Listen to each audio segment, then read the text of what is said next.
తమరు శివుడి వేషం వేస్తున్నారంటే చాలు జనం తండోపతండాలుగా వస్తారు.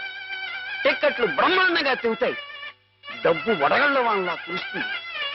ఎటు చూసినా జనసందోహం, ఎక్కడ చూసినా తమకు జేజేలు. ఆ రాబడితో కూతురు వివాహం జరిపించుకోవచ్చన్న స్వార్థంతో వచ్చాను మాధవ స్వామి.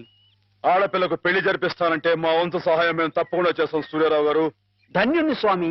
శివుడి పాత్ర ప్రధానంగా పెట్టుకుని నేను నాటకం రాయించాను. అందులో నాదో చిన్న రాక్షసుడి పాత్ర. మొత్తం మీరే.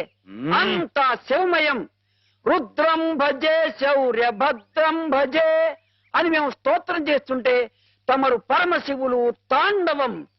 హరుడు శశిధరుడు అని మేం కీర్తిస్తుంటే తమరు అపరశివులు నర్తనం లాస్య నర్తనం. ఇలా పెద్ద పెద్ద సెట్టింగులతో ఫైర్ వర్కులతో వైర్ వర్కులతో అదిరిపోతుంది అనుకోండి. అదరగొట్టేస్తాం. మా పాటు మాకు వదిలేండి. కథ